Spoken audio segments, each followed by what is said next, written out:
Hey everybody, Aaron Rift here from NoDQ.com. This is NoDQ's Top 5 series. Right now I will be talking about my Top 5 Summerslam matches of the Golden Era of WWE. Summerslam was the second biggest pay-per-view of the year next to WrestleMania during the Golden Era.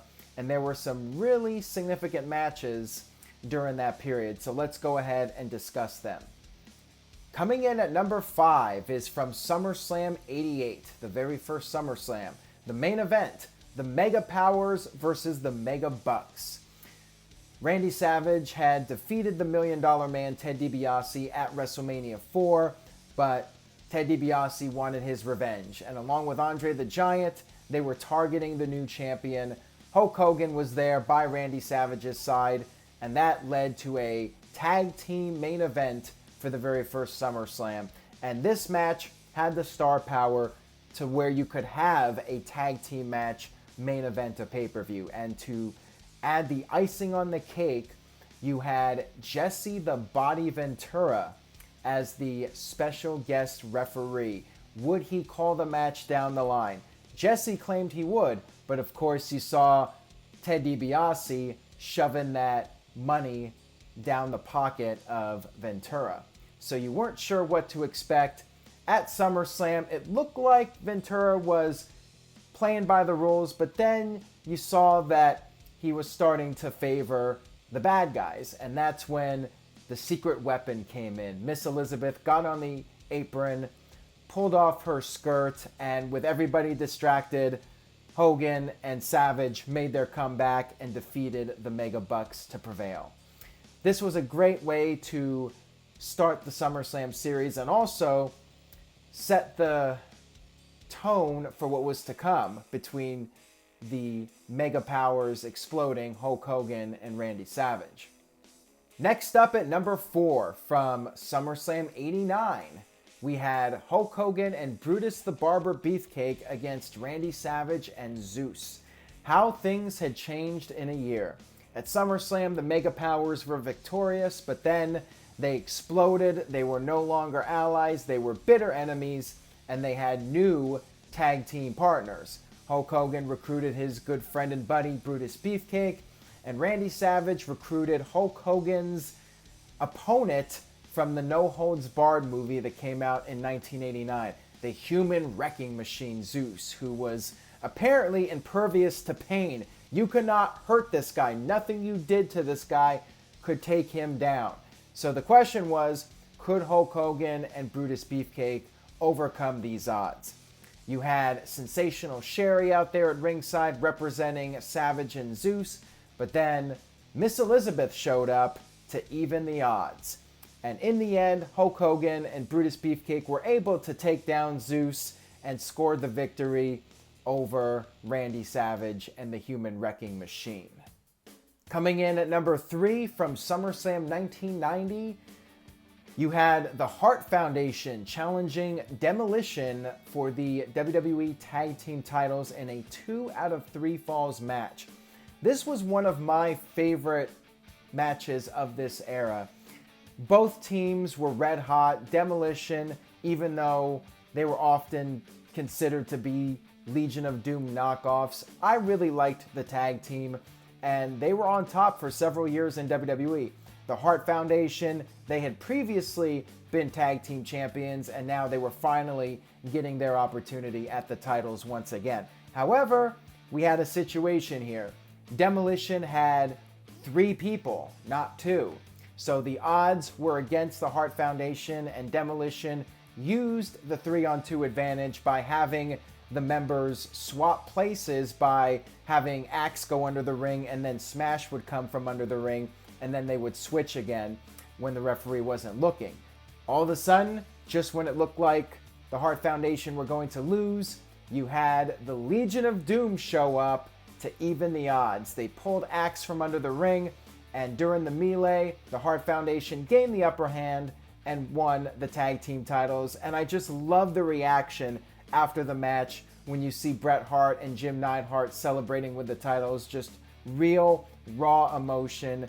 Great feel-good moment to see Bret Hart and Jim Neidhart win those tag team titles. And such a great match. great storytelling, everything about it I absolutely loved. And now coming in at number 2 from SummerSlam 1991 at Madison Square Garden, we had Bret the Hitman Hart challenging Mr. Perfect for the Intercontinental Championship. This was Bret Hart's first big singles match, his first championship match for a singles title, I believe. Maybe he had one before, but this was the first significant one at the SummerSlam pay-per-view. Mr. Perfect was perhaps up to that point considered to be the greatest Intercontinental Champion of all time, with all due respect to the Honky Tonk Man. Mr. Perfect was on fire, but the tides were changing. Bret Hart was on the rise, and this was just an excellent match between two amazing wrestlers. And the backstory of this match was that Mr. Perfect was legitimately injured going into this match. He had a bad back, and he went out there and gave the performance of a lifetime. He made Bret Hart look like $1,000,000. The crowd was firmly behind Bret. When it looked like Mr. Perfect was going to finish off Bret, Bret managed to get the sharpshooter on. Mr. Perfect gave up, and Bret Hart won his first singles championship in WWE, and it would not be his last. And now for my number 1 SummerSlam match of the Golden Era in WWE, that being Bret Hart versus the British Bulldog, Davey Boy Smith, from SummerSlam 1992. And this wasn't just your normal SummerSlam. This was the biggest SummerSlam literally up to that point. You had SummerSlam taking place in Wembley Stadium in London, England, before 80,000 fans. I love the story here. Bret Hart and the British Bulldog, it was acknowledged on television that Bret Hart and the British Bulldog were brothers-in-law. British Bulldog, of course, marrying Bret's sister Diana. And this was brought up on television. I love the storyline here because they were both baby faces, but you still had that tension. British Bulldog was going into London as the fan favorite, the hometown hero, while Bret Hart, even though he was a babyface, he was entering enemy territory. And then you even had this little bit of dissension, like who would Diana support? Would she support her husband or would she support her brother?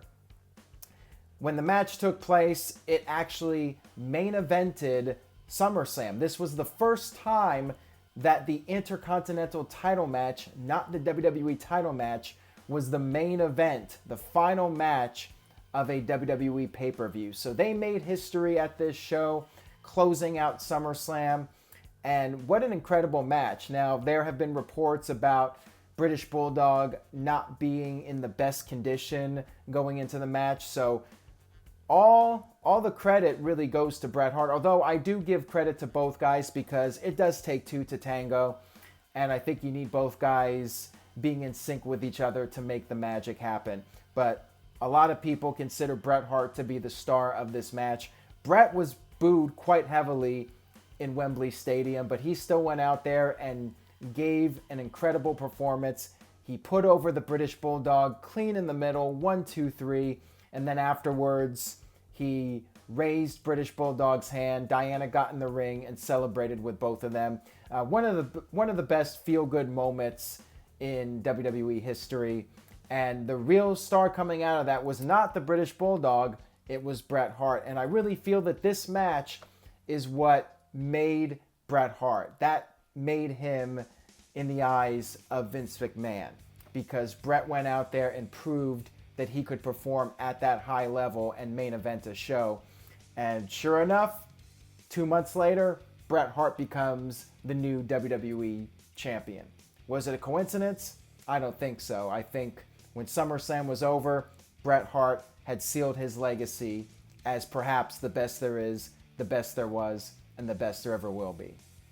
So that will do it for my top 5 greatest SummerSlam matches of the WWE Golden Era. If you enjoyed this video, please take a look at that subscription box and give it the old Bret Hart sharpshooter. Please spread the word about the channel.